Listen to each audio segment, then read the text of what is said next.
Filemón, capítulo 1, versículos del 4 al 9. Y la palabra del Señor dice: en el nombre del Padre, del Hijo y del Espíritu Santo. Filemón, siempre le doy gracias a mi Dios cuando oro por ti, porque sigo oyendo de tu fe en el Señor Jesús y de tu amor por todo el pueblo de Dios. Pido a Dios que pongas en práctica la generosidad que proviene de tu fe, a medida que comprendas y vives todo lo bueno que tenemos en Cristo. Hermano, tu amor me ha dado mucha alegría y consuelo, porque muchas veces tu bondad reanimó el corazón del pueblo de Dios. Por esta razón, me atrevo a pedirte un favor. Podría exigírtelo en el nombre de Cristo, porque es correcto que lo hagas. Pero por amor, prefiero simplemente pedirte el favor. Toma esto como una petición mía de Pablo, un hombre viejo y ahora también preso por causa de Cristo Jesús. Dios bendiga su palabra. Amén. Padre nuestro que estás en los cielos, Señor Espíritu de Dios, te necesito ahora conmigo para ayudar la palabra que me diste, Señor. Tal cual me la diste, la voy a dar, Señor. Espíritu Santo de Dios está conmigo. En el nombre del Padre, del Hijo y del Espíritu Santo comenzamos el mensaje en esta mañana. Pueden sentarse, iglesia. Y vamos al mensaje en esta mañana. En esta lectura bíblica de hoy vemos tres personajes: a Dios, a Pablo y a Filemón. Pablo escribe esta carta a Filemón, su amigo, y le escribe desde la cárcel en Colosas, Roma, cerca de Onás, en la actual Turquía. Le escribió ya viejo Pablo en su primer encarcelamiento por causa de Cristo. Pablo, todos sabemos quién era el apóstol Pablo, un hombre transformado por el poder de Cristo. Antes perseguidor de la iglesia, pero ahora un siervo fiel del Señor. Un seguidor apasionado de Jesús, dispuesto a sufrir por causa del Evangelio. Un hombre que, aún estando preso, seguía escribiendo, enseñando y amando a la iglesia. Pablo no hablaba desde la comodidad, sino desde las cadenas, pero con un corazón libre. Un líder espiritual que usaba cada oportunidad, incluso la prisión, para cumplir el propósito de Dios. Filemón, por su parte, era residente en Colosas y había sido convertido al Evangelio por medio del ministerio del apóstol Pablo. Era un hombre de influencia, un líder respetado dentro de la comunidad cristiana. Ese era Filemón. La Biblia nos deja ver que era un hombre próspero, dueño de siervos, esclavos, pero sobre todo un creyente fiel a Dios. La iglesia de Colosas se reunía en su casa, lo que demuestra la hospitalidad y el compromiso con el Señor, con la obra del Señor, a través de nuestro hermano Filemón.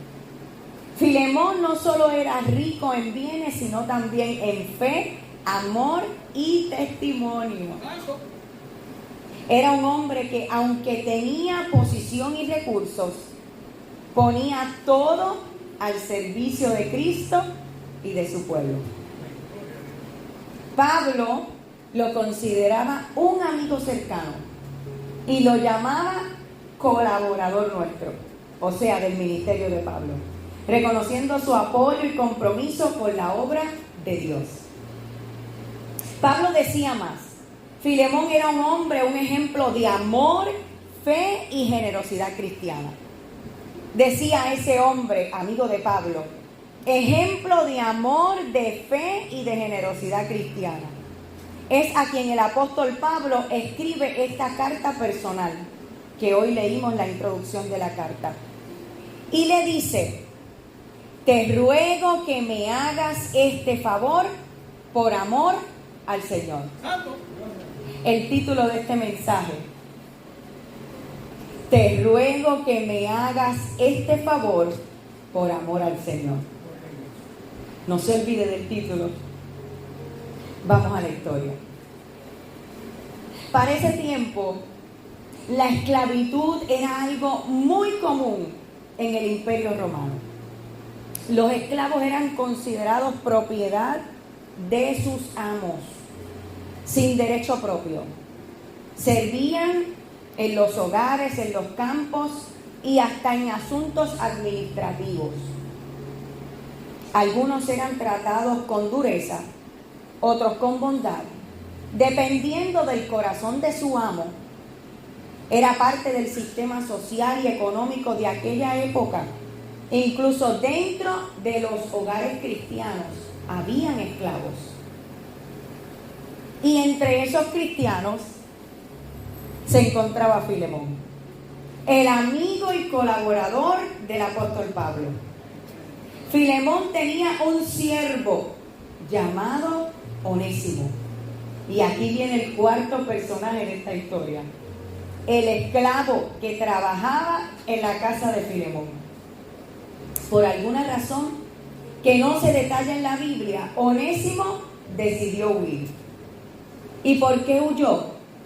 Aunque la Biblia no dice explícitamente por qué lo hizo, el contenido histórico y el tono de la carta nos ayuda a entender las posibles razones por las cuales Onésimo, el esclavo, huyó de su amo Filemón. Primero, pudo haberse fugado después de robar. Pablo menciona algo muy relevante en la carta, en la Biblia, cuando dice: y si en algo te dañó o te debe algo, ponlo a mi cuenta. Esa es la expresión que nos deja entender que Onésimo posiblemente había robado algo a su amo antes de escapar. Ahora, también pudo haber escapado buscando libertad. Recordemos que los esclavos no tenían derecho propio. Eran considerados propiedad sin voz ni valor social. Quizás Onésimo estaba cansado de esa condición y deseaba ser libre. También pudo haber huido hacia Roma. Roma era una ciudad enorme, llena de gente de todas partes del imperio, y un esclavo fugitivo allí era muy fácil de esconderse entre la multitud y pasar desapercibido. Pero allí, en la huida del apóstol, de Onésimo, allí en esa huida ocurrió un cambio de destino para Onésimo. En medio de ese escape, Onésimo tuvo un encuentro divino, porque no fue casualidad, fue parte del plan de Dios en la vida de Onésimo. Aleluya. En esa huida, Onésimo conoció al apóstol Pablo, quien en ese momento se encontraba preso por causa del evangelio. Por eso piensan también que él robó, porque se encontraron en la cárcel. Mientras Pablo estaba en Roma, cumpliendo su encarcelamiento, Dios cruzó los caminos de ambos. Y allí, en medio de las cadenas, nació una nueva historia. Onésimo conoció a Cristo por medio del ministerio del apóstol Pablo. Dios a veces te cruza los caminos. Onésimo y el apóstol Pablo. Mira a ver tu nombre, con quién lo está cruzando Dios. para que llegues al propósito de Dios y al plan divino. Aleluya. Su encuentro con Cristo cambió completamente su destino, el destino de Onésimo. Con el tiempo, Pablo y Onésimo comprendieron que debían regresar a casa, o sea que Onésimo debía regresar a casa de su amo, pero eso era un riesgo. Era el momento de enfrentar su pasado, pero ahora como un hombre nuevo. En aquella época los amos tenían la autoridad total sobre sus esclavos y era de esperarse que un fugitivo recibiera un castigo severo al regresar a casa. Podía ser juzgado, humillado o incluso condenado a muerte, Onésimo. Por tal razón es que Pablo escribe esta carta a Filemón pidiendo un gran favor por amor al Señor. Una carta que no solo intercede, sino que restaura. Una carta escrita desde la prisión, pero llena de libertad espiritual. Te ruego que me hagas este favor por amor al Señor. Entonces vamos a la carta porque queremos saber qué dice la carta. Yo, Pablo, prisionero por predicar las buenas noticias acerca de Cristo Jesús, escribo esta carta a Filemón, nuestro amado colaborador, y a la iglesia que se reúne en su casa. Que Dios nuestro Padre y el Señor Jesucristo le den gracia y paz. Siempre doy gracias a mi Dios cuando oro por ti, Filemón. Y sigue escribiendo Pablo. Porque sigo oyendo de tu fe en el Señor Jesús y de tu amor por todo el pueblo santo. Y oro para que pongas en práctica la generosidad que proviene de tu fe, al entender y experimentar todo lo bueno que tenemos en Cristo. Tu amor me ha dado mucha alegría y consuelo, porque muchas veces, hermano mío, el corazón del pueblo de Dios ha sido reanimado por tu bondad. Por eso, aunque pudiera exigirte en el nombre de Cristo, Pablo escribe y dice, para que hagas lo correcto, prefiero simplemente pedirte el favor por amor. Yo, Pablo, ya anciano, y ahora además preso por causa de Cristo Jesús, te suplico por mi hijo Onésimo, quien se convirtió en hijo mío mientras yo estaba en la cárcel. Antes Onésimo no te fue de mucha ayuda, pero ahora nos es muy útil a los dos. Te lo envío de vuelta y con él va mi propio corazón. Hubiera querido quedármelo aquí conmigo mientras estoy en cadenas por predicar las buenas nuevas, porque él habría sido de ayuda en tu lugar. Pero no quise hacer nada sin tu consentimiento. Quise que ayudaras de buena gana y no por obligación. Parece que Onésimo se te escapó por un breve tiempo para que pudieras tenerlo de regreso para siempre. Aleluya, está escribiendo un padre. Ya no como esclavo, sino como algo más que un esclavo, como un hermano amado. Especialmente para mí ahora será aún más importante para ti, tanto como hermano en el Señor como en la carne. Así que si me consideras tu compañero, recíbelo como me recibirías a mí. Aleluya. Aleluya. Y si te ha perjudicado en algo o te debe algo, ponlo a mi cuenta. Yo, Pablo, lo escribo con mi propia mano. Yo pagaré la deuda y no mencionaré que tú me debes tu propia vida. Aleluya. Sí, mi hermano, hazme ese favor por amor al Señor. Dale este ánimo a mi corazón en Cristo. Te escribo confiado en que harás lo que te pido y aún más. Una cosa más, por favor. Aquí viene la parte boricua del apóstol Pablo. Prepárame un cuarto de huéspedes porque espero que Dios conteste las oraciones de ustedes y que me permita volver a visitarlos pronto. Prepárame un cuarto. Aleluya. Que la gracia del Señor Jesucristo sea con el espíritu de cada uno de ustedes. Amén. Cierra la carta. Aleluya. Gloria a Dios.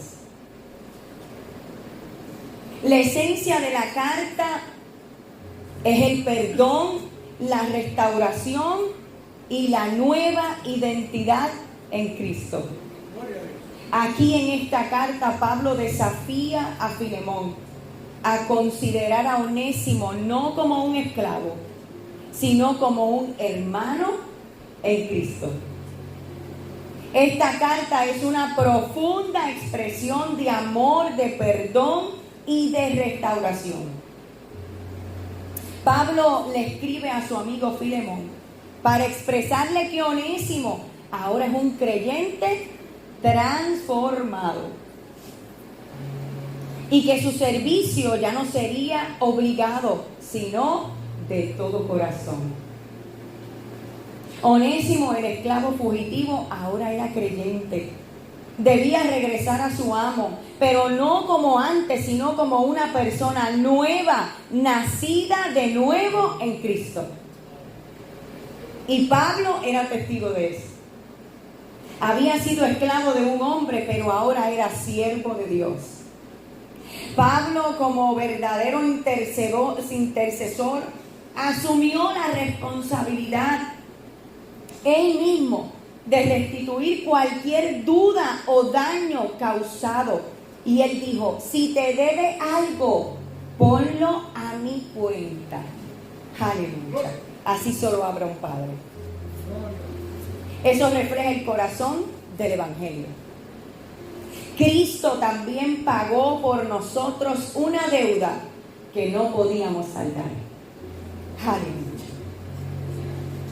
La carta nos muestra que Onésimo llegó a ser un seguidor fiel de Jesús.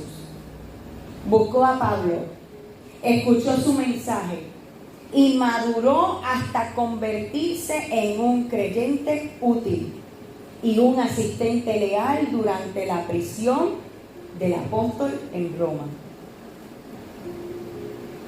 Pero lo más poderoso de todo es que Onésimo entendió que no podía huir de Dios.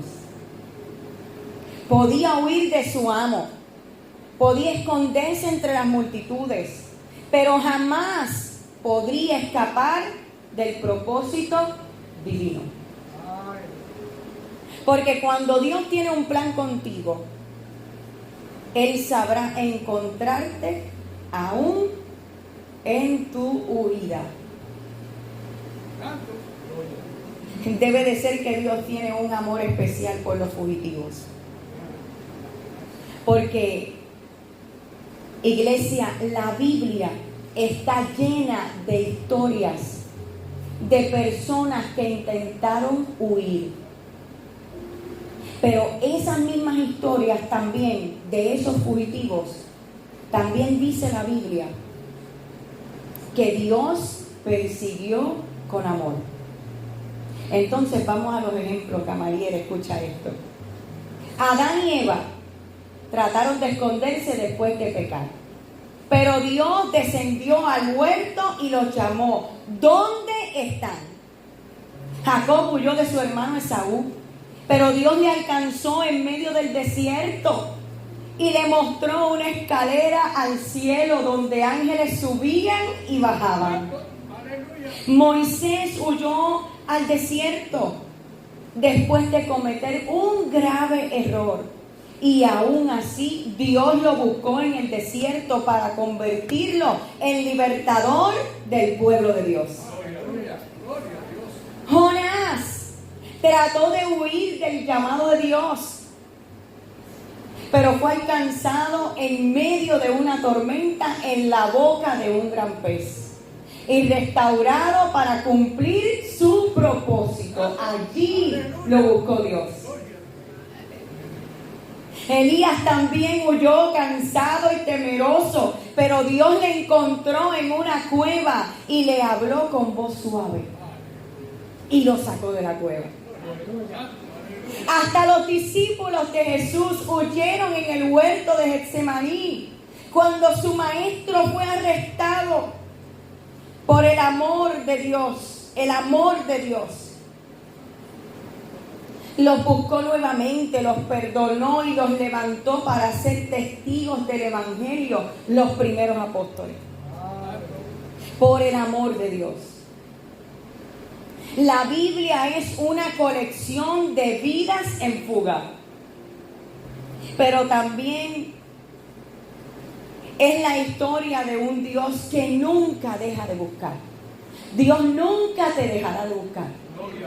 No importa dónde tú estés, Dios nunca te dejará de buscar, porque se cumplirá el propósito en tu vida. Y ese amor especial de Dios por los fugitivos se ilustra hermosamente en la vida de un esclavo llamado Onésimo. El apóstol Pablo podía identificarse con Onésimo, porque él también fue fugitivo espiritual hasta que Cristo lo detuvo en el camino a Damasco.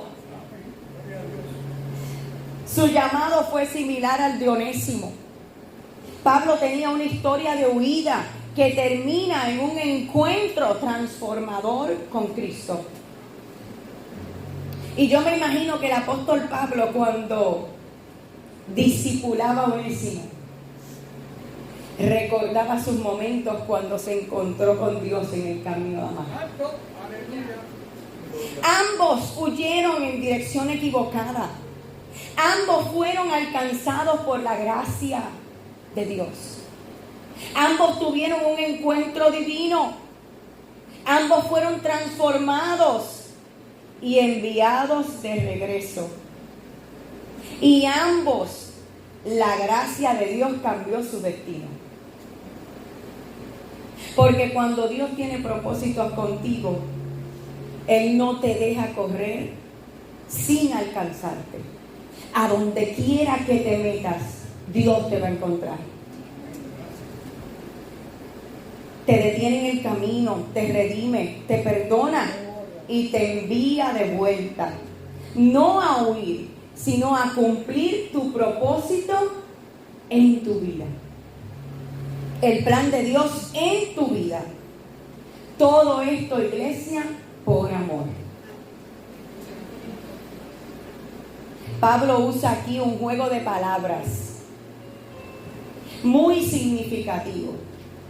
Él dice en la carta que Onésimo no había sido de mucha utilidad para Filemón, el amo, en el pasado, pero que ahora le era muy útil tanto a él como a Filemón. La palabra onésimo en griego significa útil o provechoso. Y qué hermoso detalle aquel que antes fue inútil y ahora es útil. Ahora por causa de Cristo se convierte en alguien valioso, no tanto para Filemón, sino para Dios. Porque esta historia queda plasmada en el libro de Filemón, que solo tiene un capítulo y solo habla de la carta de Pablo a Filemón suplicando por Onésimo. Aleluya. Ya no era simplemente un esclavo, ahora era un hermano en la fe. Ya no vivía bajo la condición de siervo, sino bajo la identidad de un hijo de Dios.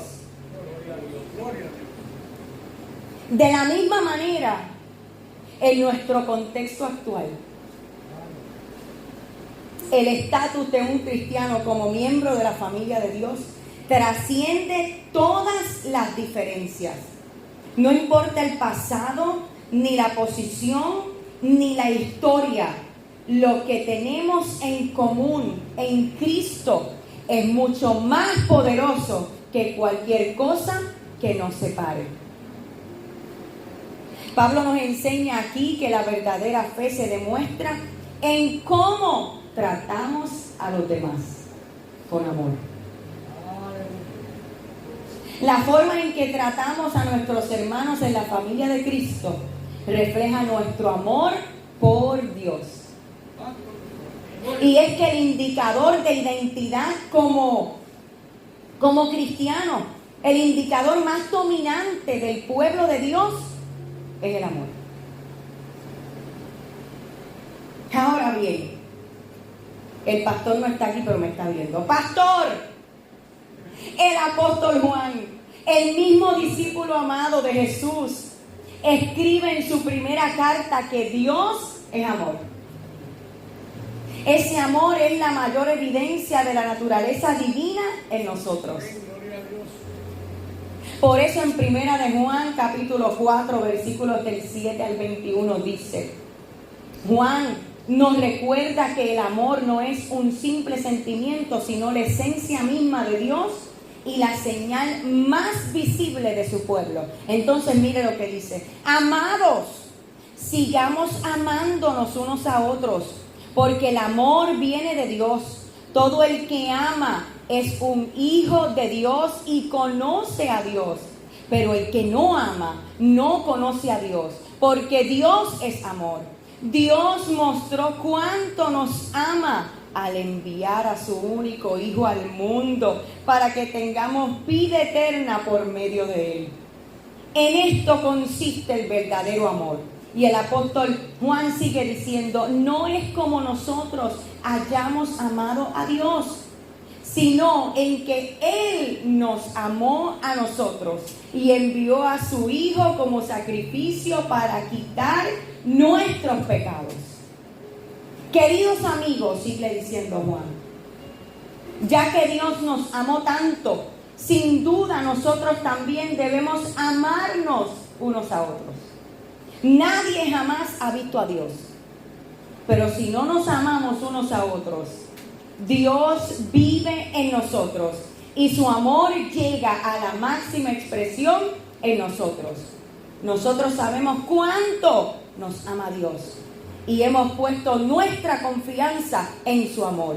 Dios es amor y todos los que viven en amor viven en Dios y Dios vive en ellos. Nosotros amamos a los demás porque Él nos amó primero y Él nos ha dado este mandato: los que aman a Dios deben amar también a sus hermanos. Ese es el amor que transforma de esclavo en hermano, de culpable en perdonados y fugitivos en hijos restaurados como Onésimo. El amor de Dios no solo perdona, sino que restaura. No solo recibe, sino que envuelve, redime y cambia destinos. El amor de Dios.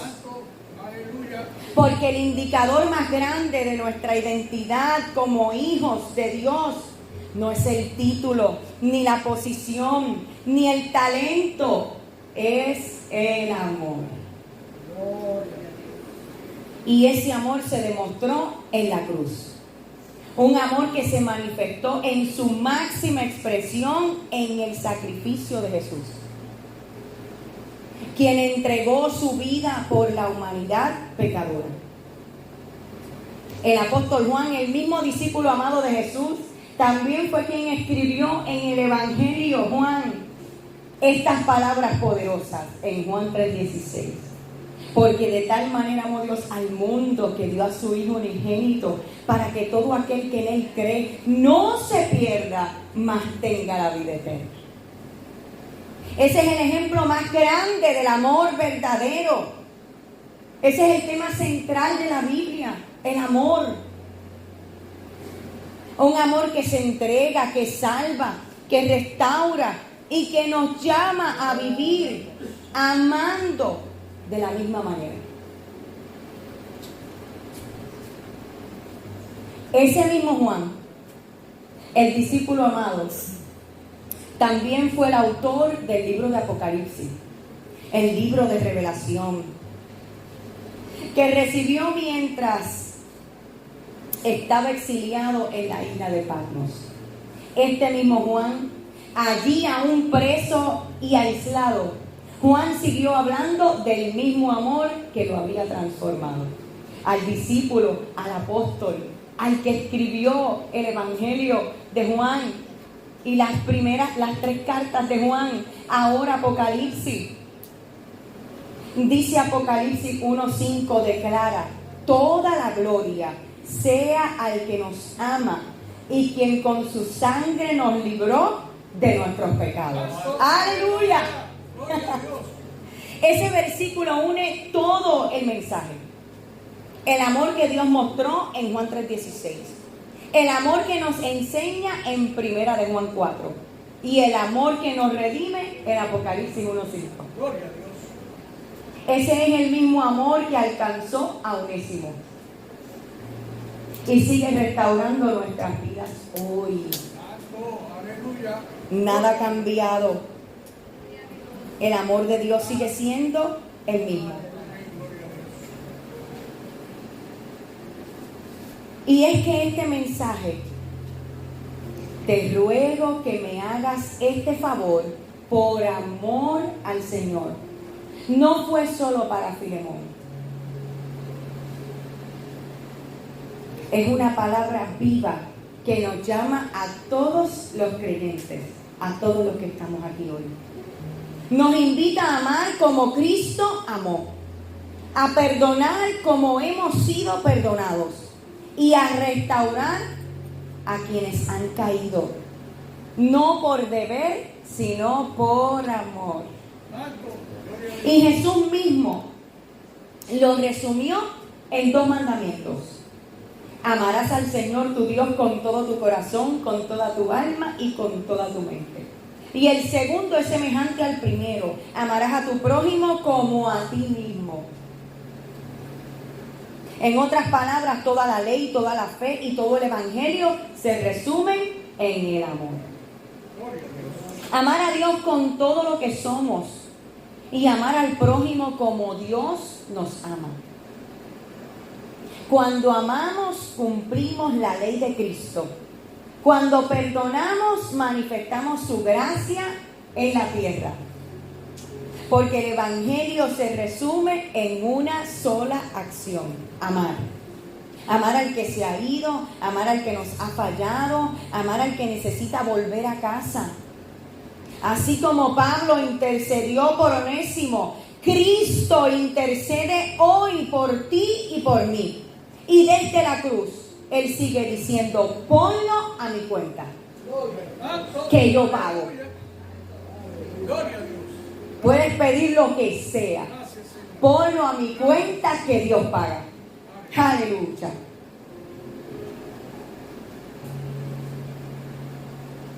Y así como Pablo enseñó a Filemón, Dios nos enseña que el amor es la verdadera medida de la fe. El amor no solo restaura relaciones, sino que revela el corazón de Cristo en nosotros. El gran reformador Martín Lutero nos sorprende escribiendo lo siguiente acerca de esta carta de Filemón. Y dice que Pablo se presenta como si fuese Onésimo y como si él mismo hubiese hecho el mal a Filemón, así como Cristo hizo por nosotros ante Dios. Así también Pablo lo hace por Onésimo ante Filemón. Tal como lo veo, todos somos sus Onésimos. Palabras de Martín Lutero. Aleluya. Lutero entendía que la carta a Filemón es una imagen viva del Evangelio. Cristo intercede por nosotros pagando nuestra deuda y presentándonos ante el Padre, no como esclavos, sino como sus hijos amados. Aleluya. Por eso el mensaje de Filemón no es una carta antigua, no es solo una carta antigua que está ahí en la Biblia, sino es un recordatorio eterno de que el amor, el perdón y la restauración sigue siendo el corazón del Evangelio. El Evangelio que une, que no divide, que ama, que perdona, que restaura. Y hoy Dios también nos dice: te ruego que me hagas este favor por amor al Señor. Amémonos, perdonémonos y restauremos, porque ese es el verdadero fruto del Evangelio. Ponte de pie, iglesia.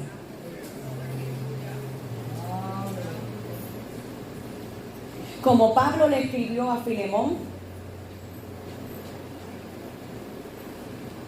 así el Espíritu habla hoy a la iglesia.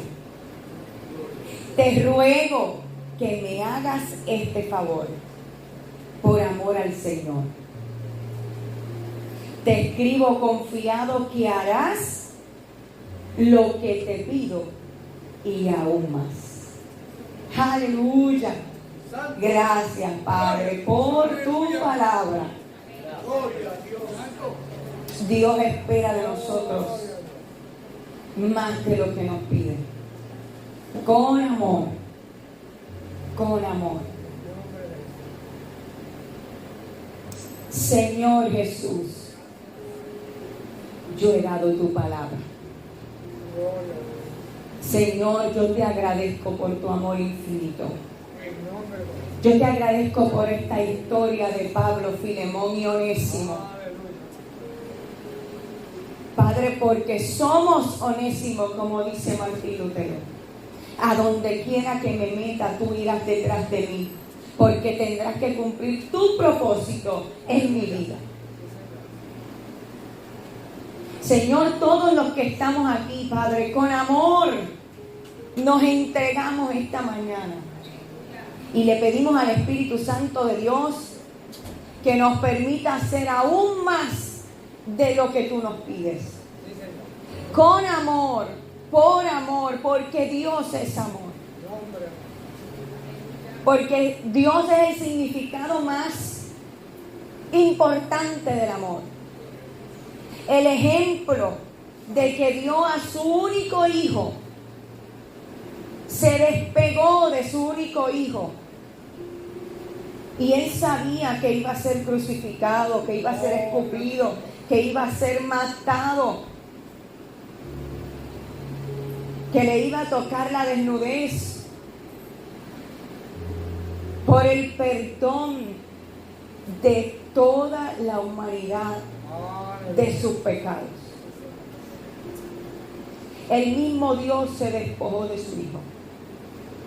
Entonces, ¿de qué cosa estamos dispuestos a despojarnos? Por amor a Dios. Y para colmo, cuando tú quieras, Dios va a estar aquí. Pero que no se te haga tarde, iglesia, para despojarte de todo lo que te ata a una vida de esclavitud como Onésimo. Porque a donde quiera que te vayas, el Espíritu de Dios irá tras ti y te va a encontrar y te va a perdonar y te va a redimir y te va a traer de vuelta al plan y al propósito de Dios en tu vida.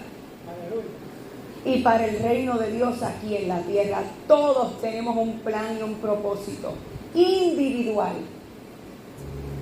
que se cumplirá en el nombre de Jesús. Gloria a Dios. Señor, yo declaro esta palabra, que tu plan se cumple en nuestra vida, que tú eres nuestro Salvador, que tú nos perdonas, que tú nos restauras, pero que tú nos traes de vuelta a tu plan y a tu propósito. Que tú visitas nuestra alma y nuestro corazón para que en él nazcan los frutos del Espíritu, que entre ellos es el amor, la paciencia, la mansedumbre.